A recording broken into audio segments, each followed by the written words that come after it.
Hi there guys and welcome to another Palace Daily. Quick one from me today. I'm going to just be talking about the really good result away to Bristol City in pre-season. We've only got a couple more pre-season games left to go, of course, until the new Premier League season starts. So some more Premier League predictions and Premier League content will be coming out in the next week or so.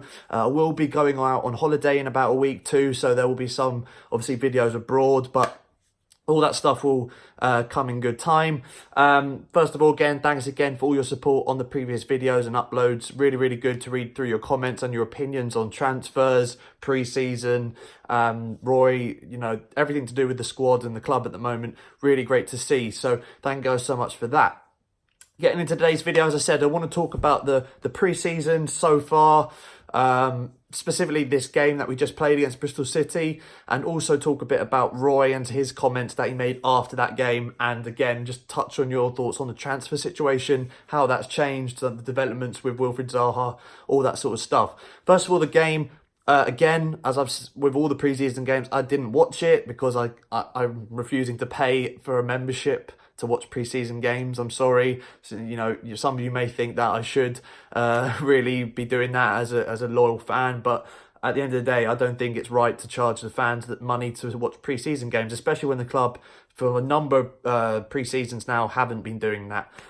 They've just been letting you watch it for free, which is the way it should be, really. I mean, why should you pay for it? It's obviously another way for the club to make money, but I'm against that personally. But from what I've seen, all the highlights, I've seen all 5 of the goals.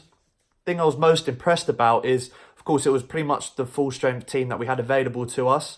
Obviously, players like Zaha, Kiarte, who are both at AFCON and in the latter stages of the tournament as well, are still not back yet. You had players injured. It was great to see Saka come off the bench. For me, the 3 main points to take away from it: Benteke scoring, I think, was massive. Obviously, you want to get his confidence going into the season. We played some very good link-up play. That would be my second point. I thought that some of our counter-attacks, the way, I know it's Bristol City and it's pre-season, but we've got to remember, only a few seasons ago, we got pumped by them in the Carabao Cup. So I think it was a very good result, the way we played specifically, the link-up play, as I said, the counter-attacks, using Benteke to the way he should be used. His goal was a great example of how we should play when he's in the team. Crosses came in deep from Luca. He split, his run went in between the 2 centre-backs. Pretty much a free header, but it was a really well-timed header, to be fair, and it went straight into the bottom left-hand corner, and really well-timed run, header, cross, everything was perfect with that goal. The third point I want to talk about, though, is Max Meyer. I could tell from on Twitter, the reaction on Twitter, that he was having a fantastic game and that he was the standout player, but to actually see the highlights and some of his movement in that attacking mid-role just behind the striker was really, really exciting to see. And his comments after the game as well, saying that, he's ready for this season coming up. He feels like he's adapted a lot better, etc., etc. I think this is just really exciting as a Palace fan. The potential, of course, more likely that Zaha will be staying at the way as it stands at the moment. I think the link-up play between Zaha and Meyer for the next season, especially with Meyer, the way he's playing now, looks like he's added a bit of muscle as well, been hitting the gym, getting that summer board going over the summer. It looks like he's really ready to go, and some of the, he's been our stand-up player in pre-season, I think it's fair to say. And yeah, his goal was very nicely taken, chipped over the keeper. But it's more like the timing of the runs, his vision. He's starting to adapt really well to the English football, and he just looks happy. Every time I see clips of him in training and, just around the club on the club social media, etc., he looks happy. Before, he looked like he was nervous, quite timid, quite a closed character, personality-wise. Every time I see a video of him now, he's smiling. He was like jumping on Connor Wickham for scoring a banger in training. Things like this that you didn't see last season. He's starting to come out of his shell now, and that can only mean good things, hopefully, for next season. So I'm really, really excited about Max Meyer. Of course, comment your thoughts below if you agree with me on that. If you don't, love to know your thoughts on why you don't agree with me. Obviously, the main point, again, Zaha, Everton, £55 million bid has been submitted. Palace have already rejected it. 55 mil up front.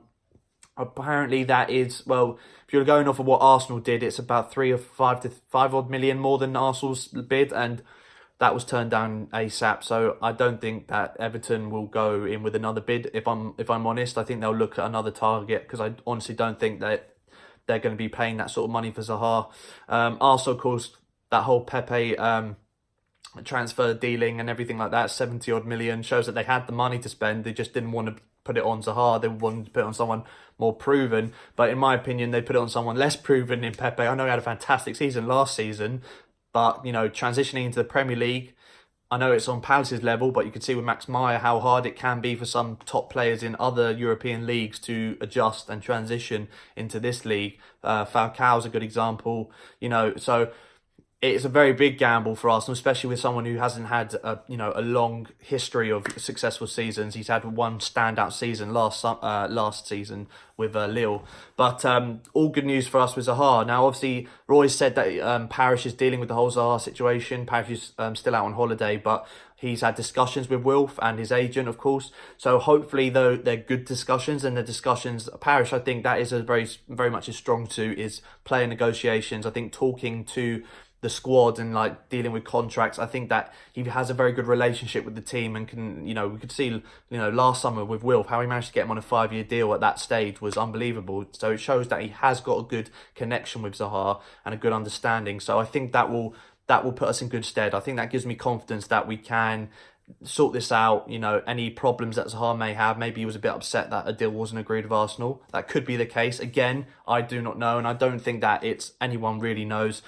His brother's looking like a bit of an idiot now, you know, coming out those comments at the start of the window and nothing's happened and Arsenal moved on. So, you know, I'm confident at this stage now that we will keep him for this upcoming season, and in my opinion, it is the last season we'll have him for. I think I said that last season, but I genuinely think this is the last season we have Will for. Obviously, late bids could come in. We'll wait and see what happens there. But I think that covers everything, guys. Roy Hodgson's comments were just talking about lack of depth in midfield, hence the reason Dreyer was on the bench. I do think the Dreyer, like Luke Dreyer, Nia Kirby, these are sort of academy players that are knocking on the door of the first team or getting a spot on the bench at least, but aren't quite ready to get into the first team right now. And I think that's Roy's point. He was forced to put them into the first team pre-season game because we don't have the depth at the moment. Obviously, we've still got Chiarte to come back.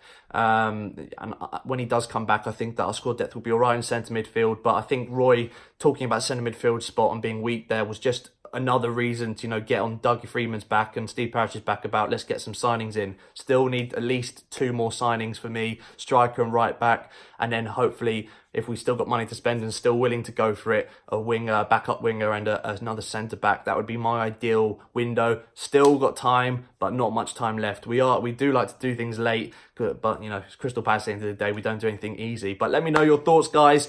Quick Palace Daily again. Hope you enjoyed it. I really do enjoy doing these discussions. I will do another live stream as well. Hopefully out when I'm on holiday. I'll do a live stream hopefully out there, and hopefully do a couple more videos in the build up as well. Any more news comes out, I'll try and get a video out as quick as I can to give my thoughts and get it across to you. And then, as I said, more Premier League videos and like preparation for the new season will be, those sort of videos will be coming out very soon as well. So thank you guys so much for watching. Like, share, subscribe. Definitely subscribe if you haven't already. Share it as well. Get it out to as many Palace fans as we can. And comment your thoughts below. I read through all the comments as well. So thank you guys for watching. I'll see you next time.